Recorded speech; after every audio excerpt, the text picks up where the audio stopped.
Hey, KMA Tribe, I'm so excited about today's edition of our podcast because I have with me the great Sensei Michelle Cummings. And I'm super excited because Sensei Michelle, you notice the title, she is a certified instructor at Krav Maga Martial Arts.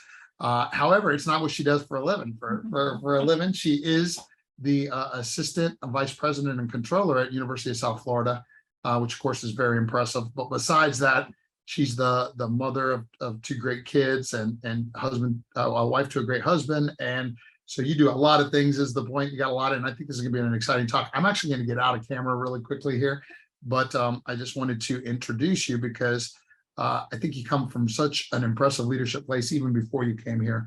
And we are of course honored about all the growth and stuff. So I'm moving to the other side.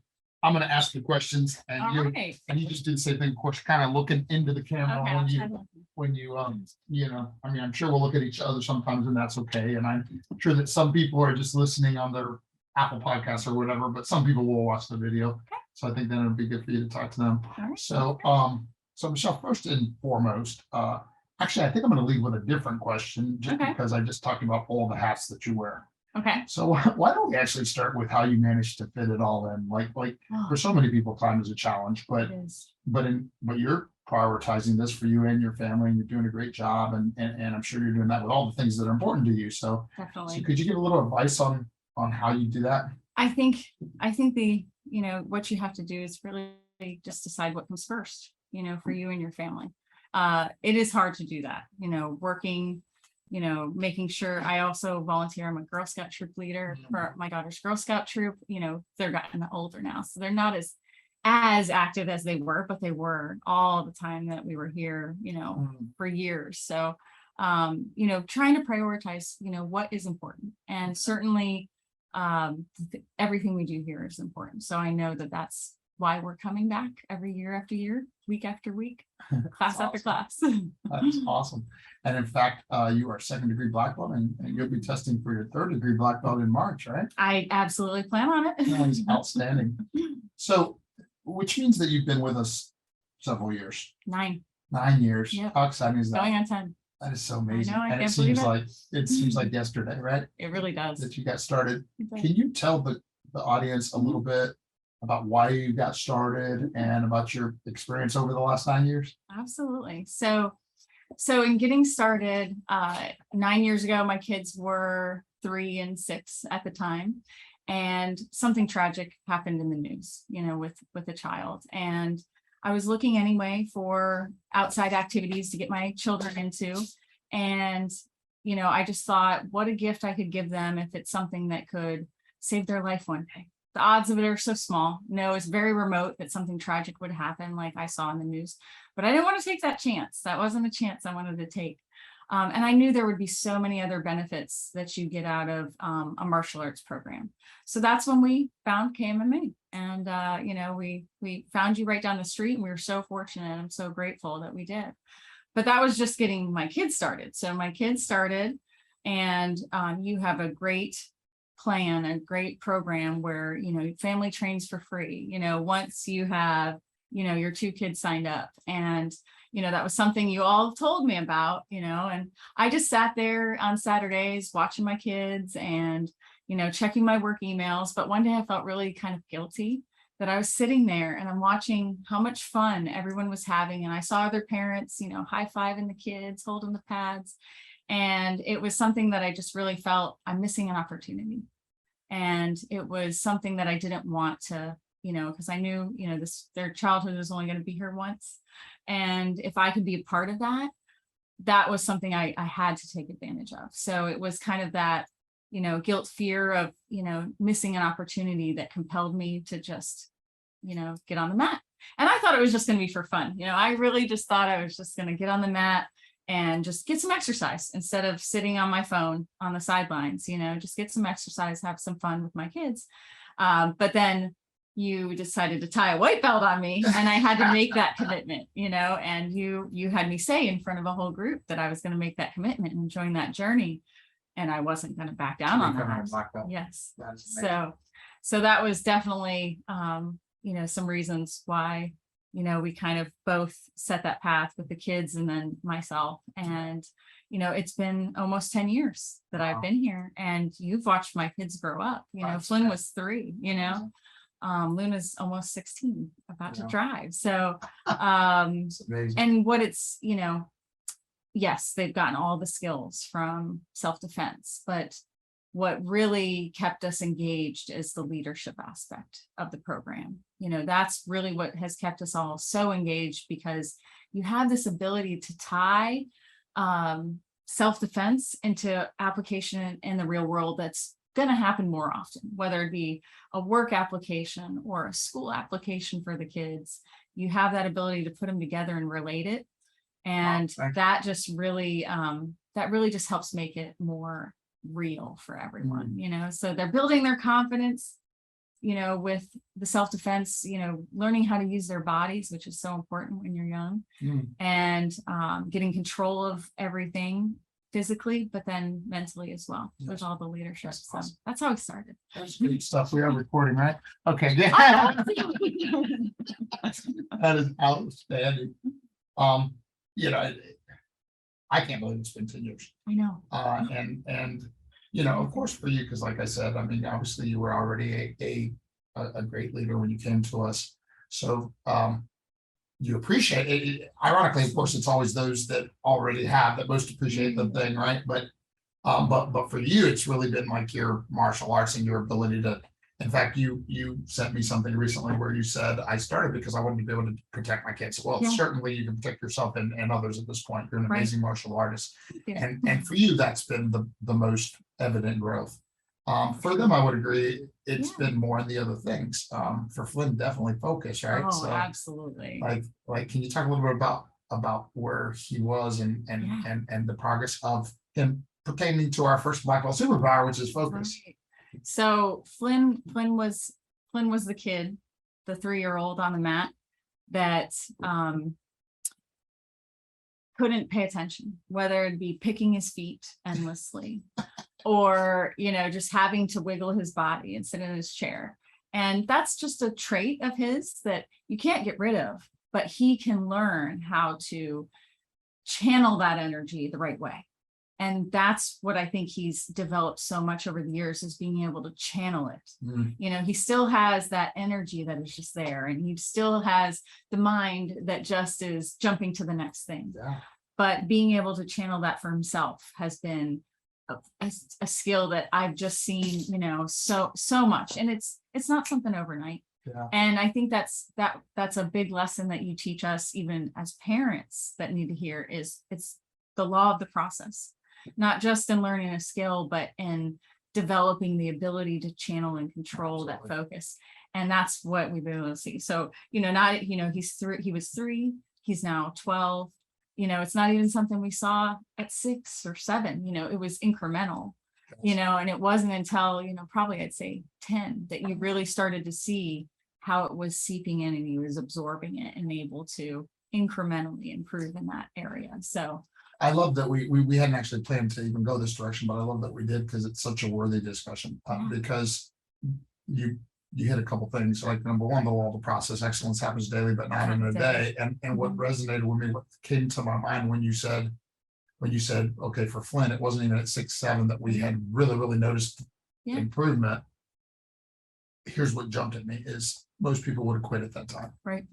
And it's unfortunate, but it's, most people, rather we're talking about developing focus in a child, or we're talking about business success, or we're talking about martial arts success, or whatever it is that we're talking about, they quit right before it would have happened. And it's so unfortunate, because it's really the process of just sticking to the process.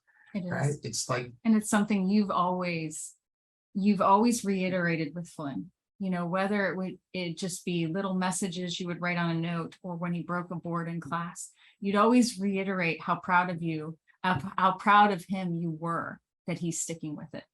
And I think he still has one of those boards up in his bookshelf in his room, that you wrote that. And I think that that's meant so much to him, is that you recognize his continued effort. Might not be perfect, you might need more, but it's the continued effort. And it's something that you just have to have the patience for, which is hard. It's a skill for me that I'm still working on, is patience. But We all are. you do, yes, it's a never ending practice, right? But it's something that I've been so glad to see over time. And it just, it's just when it finally happens, you're so glad you've waited it out. It's asking you for a password. That's not good. So, I'll just keep talking while you're fixing Yeah, that. because but- hopefully that's nothing that means anything. Yeah. But that's something that I definitely saw at his first degree black belt test. When he was, he was so excited about staying over at Krav Camp, and he just felt like he finally arrived. He really did. He felt the confidence was there. He felt like so much confidence was finally there, and he just really just gave it his all. So, it's something you have to be patient for, and you have to give the program the chance to make sure you see it through. This isn't a short, quick fixing, and that's a problem, I think, with many generations. Recent generations as well. We have everything at our fingertips. We can get the answer immediately. We can, look it up and find the answer. You don't have to go to the library anymore. You don't have to, it's right there in your fingertips. So you expect everything to be that way. And that's not the case when you're, developing a human being. Yes, ma'am. I think you nailed on the fact that one, more than ever, we live in this microwave, or like you said, Google. Where people think that things come quick and easy, and that's not how real winning is done. That's right.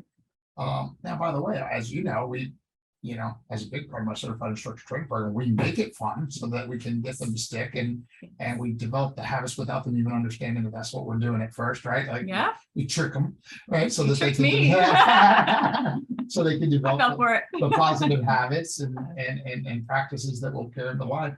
But here's the thing that jumped out at me this time while you were saying that, is that there's a whole lot of people, reporting on the problems, right? Because we're the most distracted society. Also, there's all this crazy polarization and stuff going on, and all these things. You can pick any number of the problems going on in the world, right?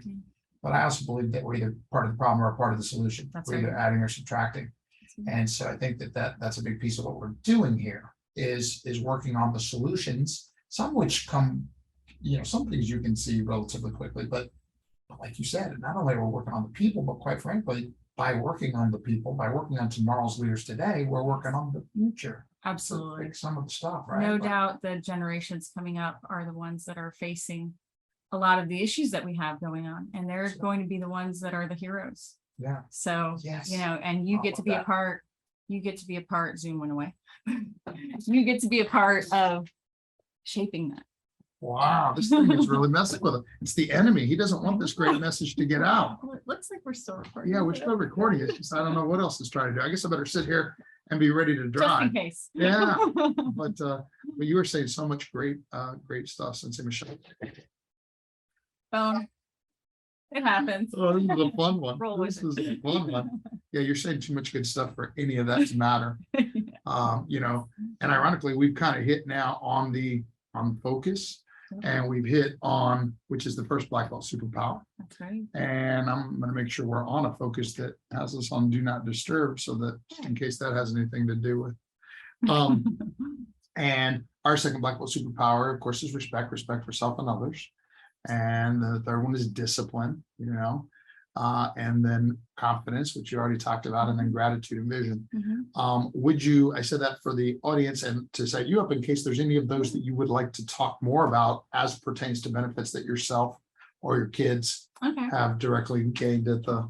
I think one of the things that, from a gratitude perspective, that I'm exceptionally grateful for was that when my daughter and I were training for our first degree, to test for our first degree, we decided, we needed to go deeper. It wasn't just about the techniques and the principles and the attitude. We needed to really understand, everything to its deepest level. So we decided to do the certified instructor training in CIT. But even before that, I was somebody who was always willing to jump on the mat and hold pads for the kids and, get out there. And I learned so much from that. And the first lesson, the earliest lesson I think that I learned from your teaching techniques and your leadership skills was be a good finder. And I wanted to just tell you about that, how grateful I was for that, because I think as human beings naturally, parents especially, you're kind of programmed to find what's out of place, what's wrong. You just happen to notice that human beings just find what's wrong. And in my career, as an accountant, as an auditor, that's what I do. I'm looking for compliance issues. I'm, making sure everything is right. So I'm finding everything out of place, or people are coming to me when things are wrong to help find the solution. But it's always about finding something that's wrong. And I noticed that was kind of seeping into me personality wise. I was always finding what was wrong. And that's just not me. I don't think that's my innate personality. I'm kind of give the benefit of the doubt kind of person. But I started noticing that's how I was with my younger children and just in life with my coworkers. Wow. And I decided that when you taught the lesson on be a good finder, you can always find something positive. You can always find something someone's doing right. And when I was just in class holding pads and just, any little thing that I could find that someone was doing right and give them a high five over it, the reaction that I saw, the immediate feedback of happiness, or bringing that kid that was not wanting to be there, but you compliment them, and then all of a sudden you've made their day, and you can tell how it is magic. So that was something not only, and of course I can do better every day, but it's something that I knew I had to do with my kids, but I also did it with my coworkers. Wow. It was something that, with my coworkers, I know I had to recognize people and find the right thing, even when I have to give feedback that they need to grow, but I can always do it in a way that I can find something right. Yes. And even with working with the university community, I work with hundreds of people across the university campus, and we have to tell things to them that they don't want to hear, but I can do it in a way that I can still find something that's right about it. And that always sets it up for a much better relationship and positive reaction. So I'm very grateful for that lesson, because that was, I think, one of the first lessons in certified instructor training that you gave us. And, it's just such a simple thing, and it was so impactful. So it just kicked off how CIT went from there. It was just so much we absorbed from that. Well, I'm so grateful for you and for this podcast and for everything you have to say, because of course, it's just such a validation for me as well, and it's but so let me ask you. Let me see if I can switch it a little bit now to the last Blackwell superpower is vision. Okay. So talk to me a little bit about what's next for Sensei Michelle. So we can let you talk on yourself a little bit for Sensei Michelle in the martial arts, in any other area, some of your big goal. And I know I did not warn you with any of those questions or anything, but it's been amazing. It's been amazing how you're a great communicator. And by the way, you are great at what you just talked about. You're one of the best. You light up a room, when you come into it, everybody's happy. As you know, when you were gone for a little bit from the Blackwell class, everybody was missing you. And you were just sick for a few weeks. I was. But, so what's next? Well, one of the things that, I definitely know is that I still enjoy coming here with Flynn every class, and he loves coming with me, and that just makes me feel just so good that we enjoy doing this together.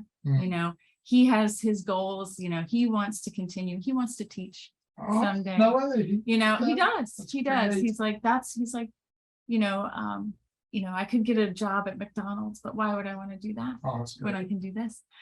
So it's something that, we can do together and still enjoy, and I can help him with that path.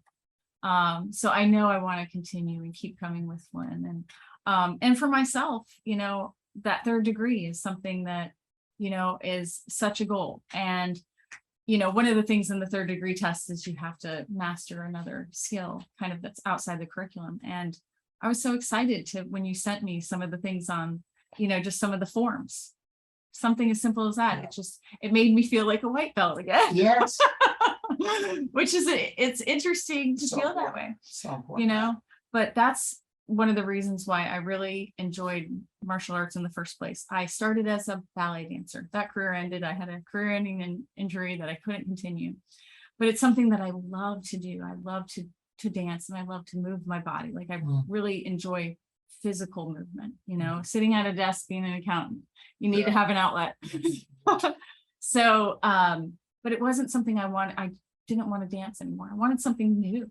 Right. And martial arts gave me that. So it was fun to get all the forms again and to kind of teach myself. And I can't wait till you get to help me perfect them once I have them under my belt a little bit. So that's what I'm really looking forward to doing. Awesome. And one of the things that was one of my goals on my path to third degree was bringing, I like to volunteer, with Girl Scouts, my daughter's troop.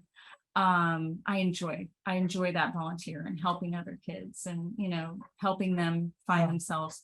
And one of the things that I really enjoyed was being able to bring a class to our Girl Scout encampment.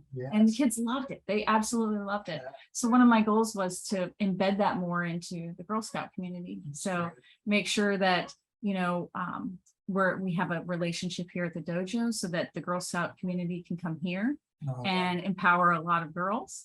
But at the same time, give you exposure to, a whole other set of people. So that's one thing that's one of my goals, is to make sure that I can bridge that and bring that together. So yeah. Great vision and amazing leadership. And it's interesting because it comes from your heart of wanting to serve. Right. It does. That's where great leadership always comes from. That is awesome. Well, let's end on just a real fun note, because this has all been fun, but it's been fun, but on the other hand, deep. Like, this is one of the better podcasts we've ever done. We got so much great stuff to say. This is going to be a fun one that Barbara and I talked about the other day. Okay. You know how I always talk about 10,000 repetitions. Yes. Right? Confidence coming through repetition. Repetition is the mother of skill and the grandfather of accomplishment. Right.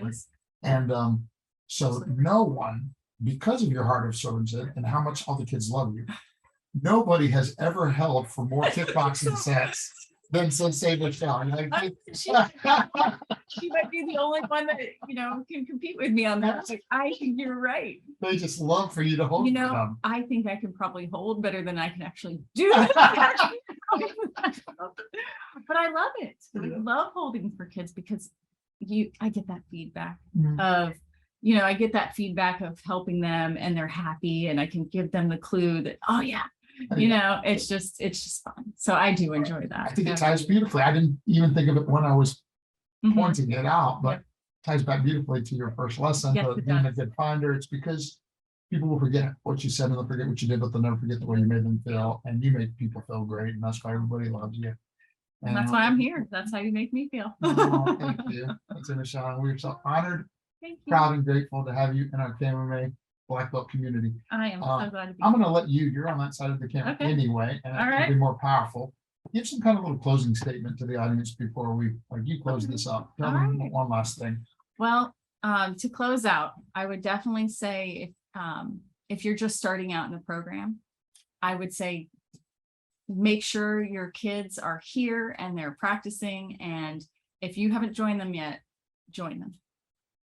That you won't regret. I promise you won't regret it. And it's something that all levels of people can do. Doesn't matter your physical ability or your time.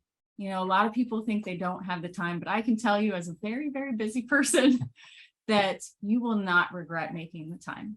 So get on the mat, enjoy it. You will never regret doing this with your children because it goes by quick. My daughter's starting to drive, so it goes by quick. So please come, and I hope I get to see you on a class coming up. All right. Let's